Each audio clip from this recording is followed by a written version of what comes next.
აი როდის გახდა აშკარა, რომ აი ესენი არიან პრორუსები და სოესამსენი არანაირ ევროკავშირში არ შეგვიყვანენ და არანაირ ნატოში.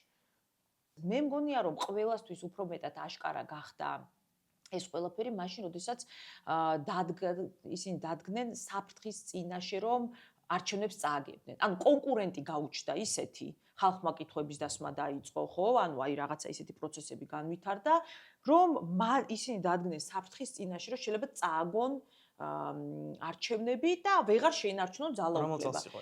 მე ვიტყოდი, რომ ძალიან აშკარა იყო 2018 წელს საპრეზიდენტო არჩევნების დროს, ძალიან აშკარა იყო, იმიტომ იქ უკვე ფაქტურად აგებდნენ, მეორე ტური იყო და ძალიან ცუდ ვითარებაში იყვნენ, მაგრამ იქამდეც უკვე იკაბეთებოდა ეს ყველაფერი, მათ შორის მათი დამოკიდებულება დამოუკიდებელ მედიასთან დაკავშირებით, ხო? იმიტომ რომ დამოუკიდებელი მედია რა არის, ხო?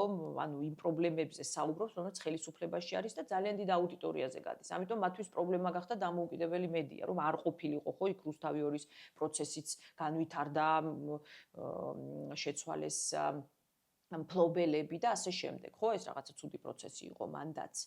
ამიტომ ეს, ჩემთვის პირადად ალბათ აი ეგ პერიოდი იყო, თუმცა რა თქმა უნდა, მოლოდინი რომ რუსი ოლიგარქი რაღაცა ისე დემოკრატიულ მართვის სისტემას ჩამოაყალიბებდა და რაღაცას მოახერხებდა ქვეყანაში, ალბათ არავის არ ქონდა 2012-ში მაინც მთავარი ის იყო, რომ იქ ძალიან ბევრი პარტია იყო და ზოგი პარტია იწვევდა დიდ პატივისცემას, ხო?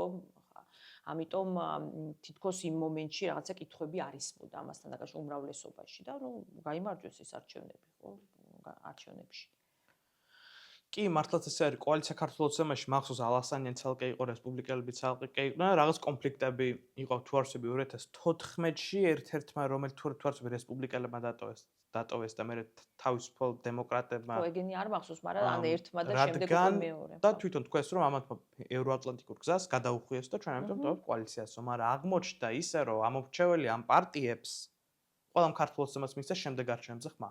ხო, 2016-ში თუ არ ვსები ერთმა ბარიერი ვერ გადალახა, ვერც რესპუბლიკელებმა, ვერც თავისუფალი დემოკრატები ახლოს იყვნენ, 4.7% ქონდა.